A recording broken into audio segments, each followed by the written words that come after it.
How's that? Oh, much better.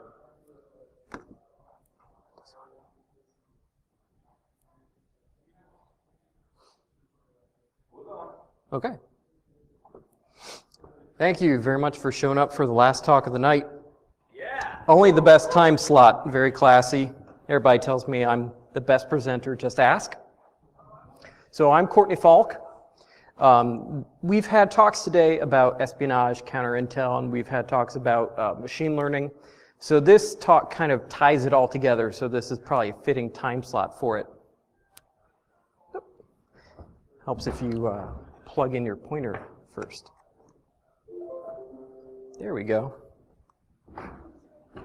So my day job is threat intelligence. This is actually a side project for me.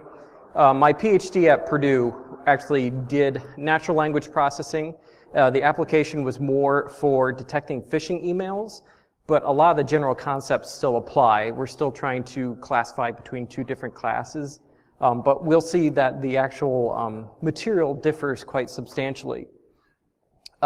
In a previous life, I was a Fed, so I feel legally obligated to say that all information in this report is from public and open source material, so none of this is from classified background. You've probably seen this trope in a Hollywood movie. You know someone is crazy when you walk into a room and they have a bunch of pictures up on the wall and a bunch of twine going between the pictures, and they're using this as a rationale for their crazy conspiracy theory. So this is my twine, and I did this in Maltego.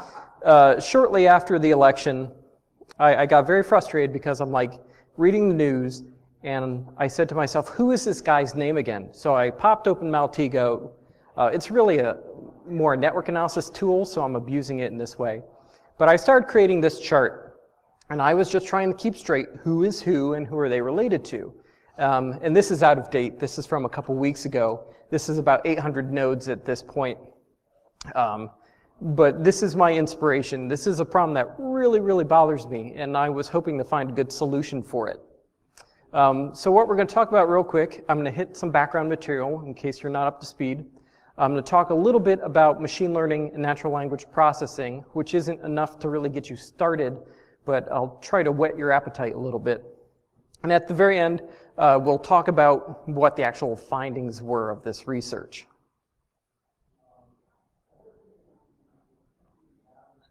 So the background material. As you may or may not know, in the 2016 presidential election, there was some interference by parties that have been attributed to Russia in how social media was conducted, kind of opinion making and that kind of material. This resonated with me because going back to 2015 at international conferences I'd been to, I heard some research from some Finnish researchers who said this exact same thing. They said, we are concerned with Russian trolls on Finnish social media interfering with public perceptions, which kind of struck something with me. Now, as a side note, Finnish is a much more difficult language to process because in Finnish you've got nouns can be inflected by 11 cases and 3 genders. So in theory, each noun could have 33 different forms. So try solving that problem in Python. And we weren't, so this is a problem that goes back, and that wasn't, 2015 wasn't the first time the Finns had struggled with that. And since then, we've passed our problem down to the French and the British and the Germans. The Spaniards are still dealing with it. And we're already seeing signs of this coming up for the 2018 midterms. We're fully expecting to see the same thing again. So time will tell if we actually react any better to it. So here's an example of what happened. I'm specifically looking at Twitter in my NLP research right now, but this isn't confined to Twitter. It's on Reddit, and if you're on Reddit, you've seen the _Donald and all the delight that they have. This happened on Facebook. The numbers I saw were that the trolls spent $46,000 on Facebook ads, while the 2 presidential candidates spent $81 million. So this gives you an example of the scope of the problem. They spent $46,000, which is roughly a probably a low-end luxury sedan. And I think it's safe to say they achieved very effective results for that. This here is an actual physical confrontation that they incited in Texas. The two fake Facebook groups created by the trolls, one was anti-immigrant and one was pro-Islam. And they organized unbeknownst to the two groups, they organized two rallies for the same place at the same time. You know, it's like putting two cats in a bag and shaking it, and this is what you get. So someone was very delighted with the effectiveness of this. So these are the people we're talking about. And even before 2016, they had names. They're called the Trolls from Olgano. They were the Web Brigades. And this is their headquarters. And it's at, I didn't put the street down here. It's on the north end of St. Petersburg in Russia. If you email me, I'll give you a copy of the slides with notes. There are a couple news articles. This group has been repeatedly infiltrated by journalists, so you get a couple different views of the kinds and types of work that they're doing and against different sources. Sweden, you wouldn't think Sweden would be very offensive, but Russia has conducted operations against them as well. They are named the Internet Research Agency, which is one of those kind of innocuous sounding names. It doesn't sound very sinister. And they are named, along with several of their aliases, in Mueller's indictment. This is the guy who owns them. This is Yevgeny Prigozhin. His nickname is Putin's chef. He's the more bald one here. He owns not just this, but he owns possibly the largest catering company in St. Petersburg, and he has massive contracts with the Kremlin that were obtained under semi or fully fraudulent bidding processes. And if you know Alexei Navalny, who is an opposition leader in Russia, he has done corruption reporting on this bidding process. So if you go online, you can learn more. The Anti-Corruption Foundation is Navalny's organization. So from the rat's nest diagram I showed you at the beginning, this is Prigozhin up here, and this is the same picture. So he's connected to the Internet Research Agency that's cited in the indictment. He's also connected to some less savory guys. A fellow named Utkin, who operates a Russian mercenary outfit, who are currently fighting in Syria. So one interesting thing I've found by dabbling in this social network of the Russian oligarchs it's not 6 degrees, it's like perhaps 2 to get from any one person to something really kind of nasty. I was told yesterday I need to have a Sun Tzu quote, so here's your Sun Tzu quote. And of course, Machiavelli has plenty of good advice. This bottom line, has anybody seen the movie Arrival? Amy Adams, Jeremy Renner? I had to look this up because the CIA agent has a throwaway line. He's like, the Hungarians have a name for pitting people against each other. And it's called, the translation is slicing the salami. I don't speak Hungarian. But it was a strategy used by the Hungarian Communist Party basically to undermine and destroy their opponents by having them infight and then pick off the smaller groups. So why is Russia doing this? And this is a very concrete example right here. This is the F-22 on the left. First flight is 1997. This was the first 5th generation air superiority fighter fielded. And over here is the Su-57, and that first flight was in 2010. So over a decade later, and no one else has really fielded a 5th generation fighter in between if you ignore the F-35 and some of the Chinese version of the F-35. Chinese don't count. Well, I mean, even the Su-57 kind of looks like an Su-27 and an F-22 got together and made some bad decisions. Right, you see a lot of the same lines here, but we won't go into that. But this is an example. When the Soviet Union fell apart, basically all funding for strategic military projects fell apart. Fighter development, submarines, ballistic missiles to be fired from the submarines. They sold their aircraft carrier to China, who fielded it as their first aircraft carrier. China now has fielded their own indigenously built aircraft carrier. That's another presentation. But this is what they've lost. They are not a military threat on par with the United States at this point. So what do you do at this point? They have a concept for this, and some of the early sources I see go back to the mid-90s, and they call it reflexive control. So the concept of reflexive control is you create an environment in the enemy's territory, you feed them fake information, you feed them fake perceptions, and you're trying to shape the psychology to make them make the decision you want them to make. So it's not an overt thing, we're not parking our tanks on the border, we're lying to them and we're pitting them against each other. This fellow down here, he used to be an aide to President Putin. His name's Vladislav Surkov. He writes under the name Natan Dubovitsky, or Nathan sometimes. I actually tried reading this. It's called Without a Sky, in which he defines this term of nonlinear warfare. I can't claim that it made a whole lot of sense, so maybe I need to try reading it again. But the idea being that the death of the conventional ideas of warfare. And if you read, I won't recommend you read it because it's a painfully boring book, but it's called Recasting the Red Star by Timothy Thomas. It's part academic literature review and part military document, so it's a special kind of boring.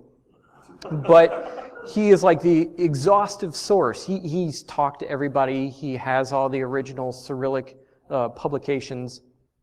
And he talks about these kind of information operations and how they integrate into the Russian conception of warfare. And this is a quote that I took from him. This goes back to 1995 by Colonel Leonenko. In fact, the enemy comes up with a decision based on the idea of the situation which he has formed. So this is his definition of reflexive warfare. We put the idea in their head and then we just let them go about doing it. So that's the problem. That's where we find ourselves. And I have a background more in information security. So when I approach machine learning and I approach natural language processing, I do it first as a computer scientist and a security guy, and then second as a linguist or something along those lines. So machine learning, it's the hot newness, right? Every product's got to have machine learning. It's a part of artificial intelligence, but it's not the whole of it. We're trying to build up something that can find patterns in data that a human can't. Either in big data terms, there's more data than we could possibly go through, or perhaps the patterns are too subtle or too complex.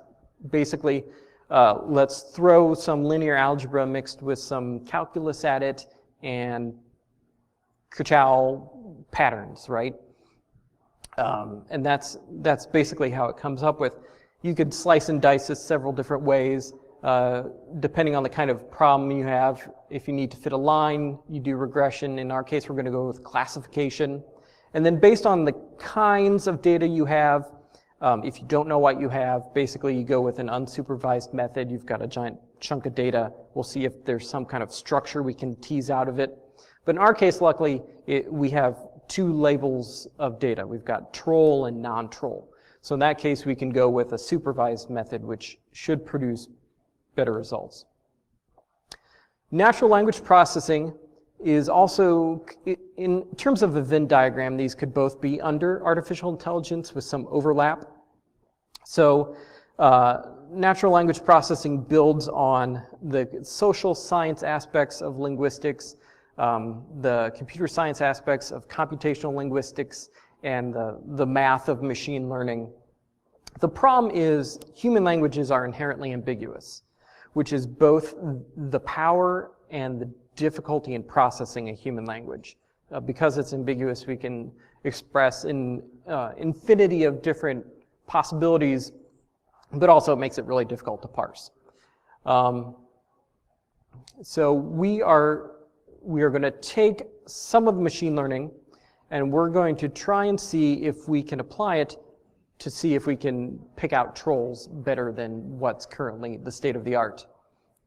So this project came to me when NBC announced that they had harvested, about 203,000 tweets that Twitter had deleted. So they identified this set of Russian troll accounts, and they basically purged everything in whatever infinite wisdom that Twitter has. They just did away with it, but NBC thought there might be some value in preserving it. So if you get a copy of the slide with the notes, it'll have a link. You can search for NBC Twitter trolls. It's a CSV file. You can download it and parse it yourself. So I thought this was a gold mine. It was a couple months before CircleCityCon, so I thought this would be my way in, my way to give a first talk and do something concrete and useful. So the first thing I did was think about, what are we going to try and learn? What kind of things are we going to pull out of this text? And what I found very quickly is that most of the tweets that are attributed to trolls were retweets, which right there and there I decided to split them off. So if you think about it, a retweet is not your original thoughts, right? You're basically just pointing at someone else and saying, that's a good idea, listen to that guy. And that's not a good way to detect trolls necessarily, because then they can hide by just retweeting one person over and over. So when we do natural language processing in this talk, I'm specifically going to talk about the original tweets that are not a retweet of someone else. This is the timeline of the data that NBC released. So the tweets start at the end of 2014 here, and the red line is the nomination of Donald J. Trump as Republican presidential candidate. Green line is the election itself, and the blue line is the inauguration. Now, I have no support for this analysis, but I find it really weird that these lines seem to really bracket the peak of the activity really well. This probably doesn't say that they necessarily supported Trump or Clinton, other than, yeah, they were really in this for this specific instance. This kind of low-level activity through 2015 and 2016, that's probably, I would call it backstopping. So when you create a fake like spy persona, you're going to be Hacker Man, you have to establish some kind of background, right? You don't just walk in and say, I just got my license, I just got my credit card. Of course I am who I say I am. You got to create a history. I see this a lot on Reddit. Like, does anyone browse the Awe subreddit? That place is terrible. It's totally infested by trolls. Well, people who are basically trying to game up their karma on Reddit for use later. They're retweeting, reposting pictures, and this is basically what they're doing. They're engaging in a discourse in order to establish their authority. So when come time like the week of the election, you know, they're not going to get filtered out as here's a brand new account who's saying go vote for Trump. They're going to have this social network established already that they can then build on and exploit from. This is something, I've done the Coursera class in social network analysis, but I'm not an expert. There's too much data in here to really be able to tease it apart and give you a visual representation. It's a giant mess. But the red at the bottom are the Russians, and the blue at the top are the people they retweeted. But you do see some kind of structure here. You see this kind of clustering where certain groups are favoring retweeting certain groups, which the idea that gave to me was there might be some kind of small, either structured organization within the Internet Research Agency or possibly just kind of cliques of coworkers who are like, oh yeah, here's a good account I found. The Americans love it. Let's go with that. So the complications. Like any good technology project, nothing goes right the first time through. I have some background experience with the Weka framework and tools, which are great. They're a set of free tools written in Java with a GUI available from the University of Waikato in New Zealand. But there are problems I had with it. Their CSV loader actually can't read the RFC format for CSV, but luckily Apache can, so I was able to hack something together. There's some questions about like how do we how do we mark up some of these things? Like, do we treat every single Twitter handle the same, or do we treat it separately? I mean, we just saw here that you're going to almost never see the same Twitter handle more than a handful of times. So what I did specifically was just anytime I saw a Twitter handle, I just create a special markup tag for it and substituted that. So we're not trying to identify and trace through every single Twitter user, because that would just skew our results. This is also an approach from the Stanford folks, the guys who do Glove. This is the same approach they did when generating their word vectors. And a practical problem I had is I was using that poor laptop over there that's like 6 years old at this point, and it couldn't handle the gigabytes of data that were involved. This isn't even like big data in terms of big data, but the laptop couldn't take it, so I had to do a random sample down to something that's manageable. So we're starting to see where some of the bias and error might creep into our experiment. So now we've got our data. We've kind of waded through some of the problems you'll have in writing your own code. So how are we now going to start doing some experiments? So basically, I just took the same approach that I did within my dissertation. I had three algorithms, machine learning algorithms that I preferred. They all each represents a slightly different approach. There's a distinction between generative and discriminative algorithms. So generative are approaches that you train the model, and then you can then use the model to generate new output. So like, in theory, like you could train a generative model on the Russian tweets and then have it start generating new Russian tweets for you, which is an idea I kicked around, but I ran out of time, so sorry. The discriminative is basically just, we don't have that ability. We're just going to say, draw a line in the sand, say these are and these are not. So you lose some abilities with that. But also I was interested in not overfitting the data, so did some k-fold cross-validation with that. And I was also interested in the language model we were using. So this is bag of words, which basically means we're not preserving the structure of the document. We're basically just, at its most basic level, we're counting words that are basically in a big unordered set. And that seems to work well enough for a lot of basic NLP applications. So I did it for sequences of 1, 2, and 3 words, which is an approximation of structure. And for English, it seems to work well enough. I can't claim that this would necessarily work for all different kinds of languages, which is another problem I ran into. The trolls didn't necessarily tweet just in English. So German actually is a lot of what I saw that I could easily recognize as not being English. Some Portuguese, some French.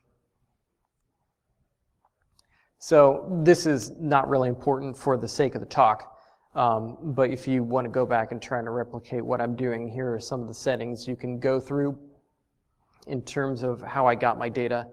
For my control data, I basically just created my own Twitter app. You get Twitter to generate a key for you, and then you can drop your key into like a Python script and just start pulling data down. So I pulled down twice the amount of the troll data. Pardon me. So that would be something you do. I'm not going to release that data because I'm not clear on what the licensing terms are for re-releasing data that you've downloaded with your Twitter app. And based on the Cambridge Analytica situation, I'm just not going to touch that at all. So this is the end result. Like if this one slide sums up all the work I did, it's this, which is really depressing because I spent a lot of hours on this, and it's just this slide. But basically, I talked about the language modeling. So here on the left, we talk about unigrams are 1 word, bigram 2, trigram 3. And then up here are the different statistics I was using to measure the different words, either 1 or 0 if the word's present, the number of times it's present, or TF-IDF is term frequency inverse document frequency, which is a statistic that tells you how important that word is to that document that's not found elsewhere, right? So what kind of word makes this document unique? And so I did this all for all the 3 different models, 27 different data points. And this is what I got in the end. And you'll be forgiven for thinking it looks pretty much the same, because it does. So one of the things I found is that you really don't gain anything by increasing the complexity of your model in this case. So counting 3 words instead of counting 1 word doesn't necessarily give you a better result. Or even doing the term frequency is not necessarily better than just, marking 1 or 0 for the statistic. In fact, if you see the red guy is the naive Bayes model, he actually is the best up here at the simplest situation. He goes down a little bit, and then you see down here with the trigram model and the term frequency, he does actually the worst, which seems counterintuitive. You would think the more rigorous, the more involved algorithm would give you the better results. That's not necessarily the case in this point. The best guy was actually here. This is SVMs, are support vector machines. It's a discriminative model, which basically means we've got this series of points in space, and we are going to draw one line through all those points and say everything over here is good, everything over here is bad, AB. And that actually ended up providing the best results, which also seems kind of counterintuitive. How can that's not arbitrary. How could drawing a line through our problem space be the best solution? But that is what the data shows. And we see down here, the precision never really goes below 0.7, but the recall seems to improve a little bit. So precision is, now I'm going to draw a blank. Precision is how many of your correct instances were the true positive. And we'll see why that never really goes below 0.7 here in a second. So of these 3, we talked about naive Bayes is basically we're just seeing how frequently a word occurs in a document. Support vector machine, we've talked about, it's basically drawing a line through space. And then this guy's a decision tree. So was anyone here for Amir's earlier machine learning talk? He talked about decision trees, and this is what you end up with, something that's not legible on the screen. But it basically creates a literal tree structure, a branching tree structure, where each node is like a decision point. And in our case, because it's language, each decision point is a word. So this tree was built by picking first a word that best splits the group in 2, and then proceeding down from there. In the end, this ended up being several hundred nodes long. But what's useful in visualizing this is it uses the same algorithm used in dimensionality reduction. So sometimes you don't know which of the things you're measuring are the most important, and there's a series of meta algorithms you can use in machine learning for feature selection when you don't really know what the most important thing is. So this functions as a visual way of seeing what is actually the most important thing here. So as it turns out, the top guy up at the top is Trump, followed by Clinton, politics, PJNet, the hashtag. I think that's Patriot Journalist Network. I didn't read through it, but what I glanced at Twitter looks very alt-righty. Which would then support why the next one is Islam Kills, and followed by Trump for President. The next one down that is on there is actually Merkel muss bleiben, which translates to Merkel must stay. So this is data from ostensibly around the time of the American presidential election, but that's already looking forward to the German election.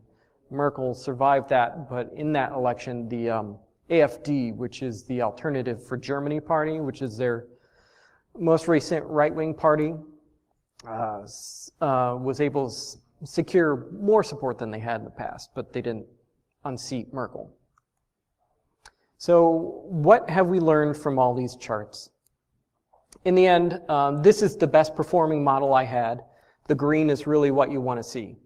So up at the top left, how many troll tweets do we actually catch? And down on the lower right, how many of the good ones do we let go? And then you start to see the false positive, how many of the good ones do we think are trolls? And up at the top right, we see how many of the trolls do we let through. What this table is telling you is that Twitter will never accept or implement this as like an automatic ban mechanism. But as I said that, I actually start to rethink that, because if anyone has been on YouTube long enough, you'll know that reliance on automated detection mechanisms is something they almost certainly do without considering the consequences first. But here are the consequences. Down here on the lower left are a bunch of poor people, grandparents, siblings, bosses, who are going to have their accounts banned because an algorithm determined that they were a troll. And then up in the lower upper right are trolls who are still able to get their job done. And you start to see that we're still letting through fully a third of the troll tweets, which is not terribly effective. So where are these like good-looking numbers starting to come from? They're coming from the fact that we have more control data than we have troll data, and we're actually much better at identifying the control data. And if you start to dig through it, you see why. It's because a lot of the control data doesn't talk about Trump or Clinton or the presidential election, despite what Trump might have you believe. Not everyone cares about the election anymore. So those are the ones that are very easily going to fall into this true negative category. And that kind of skews the metric in the end. Now we can tune this to an extent. If I had unlimited amount of time and resources, I could go in and try to tune the false positive rate down as far as it would go. Ideally, it'd have to be 0 to really be something that an actual social network would implement. The downside being, what you see when you develop these models is as you tune down the false positive rate, the false negative rate is going to go up. So we're already letting through a third of the trolls. As we try to be good to everyone who's using the platform legitimately, we're going to end up letting more of the trolls through anyway. So this I would classify in academic language, it would be called a negative finding, which is a fancy way of saying there's nothing good to be seen here. There's this really, one of my big frustrations in dealing with the machine learning community is that they seem to chase metrics and they chase data sets. So unless you have your model A operating on data set B to get result C, and unless C is like 0.01 higher than the state of the art, no one cares. So if you were to take this to an actual computer science journal, it would never get published. And then at the same time, we've already seen that this will not be the panacea to any kind of social network problem. As a quick aside, when you're doing machine learning, we've trained this on tweets. So in machine learning, there's this concept of generalizability. We have a model that's trained on A. How do we take that and apply it to more general problems? And does it work when you take it to more general problems? We've trained this on Twitter data. If we took it and tried to catch Facebook trolls with it, it would probably perform terribly. If you think about it, tweets are written in a certain way. There's a certain style and a language to them that you won't find on Facebook. So we have problems with generalizability as well. So just building this and thinking that you can put it in front of the stream of data for your social network and filtering out all the bad stuff, that's just not going to work. What we need is something more comprehensive. So if you remember, I talked about partly the social network analysis involved in looking at where these, who's tweeting what, who might be connected. So really, I'm a threat intelligence guy, so threat intelligence is my hammer and this problem is the nail. In this situation, you're almost certainly going to have some kind of human in the loop. You're going to need some kind of human analyst who is able to and trained to investigate this situation. You can't arbitrarily ban people. This might be a tool for developing leads. So you could automatically generate a set of leads and then feed that to your analysts to start to track down. In my research, I have not found an information sharing and analysis center dedicated to social media. So the ISACs are groups focused to certain business verticals, and they share threat intelligence. So there's FNISEC is financial services. There's one for the automotive industry. There's one for everybody, but I don't think there's one for social media. I really don't know how successful you'd be in getting these different companies to cooperate. And something else that's a personal complaint of mine is there seems to be no social problem that Silicon Valley thinks they cannot build a technology to solve. So I'm afraid that these points, these negative points about why you should not do this would just be glossed over. Someone will say, oh, with more data we could blah, blah, blah. Or with the state of the art we could blah, blah, blah. And I don't see us getting from here to there. I don't think there's some magical algorithm that we can apply and get amazingly better results. There are things I'd like to fix about this, given enough time. I talked about the language stuff, trying to filter out non-English. That was mostly not a problem unless you sprechen Sie Deutsch. And then one thing I was interested in is hashtags are this interesting linguistic phenomenon where they're meant to be like this uniquely identifiable string, but the string itself contains content. So we might be able to derive something from that. Sentiment analysis is a natural language processing application where basically we try to determine the mindset or the opinions of the person who's posting, and that might be something good to measure and include with this kind of approach. And also neural nets. That's just something I didn't have time to get to. Weka does not support neural networks. So that's basically why I didn't have time to rewrite all this in TensorFlow. But everything I've done here you can do in Weka, you can do in scikit-learn, you can do in Keras or TensorFlow. Basically these algorithms are so basic that they'll be available everywhere.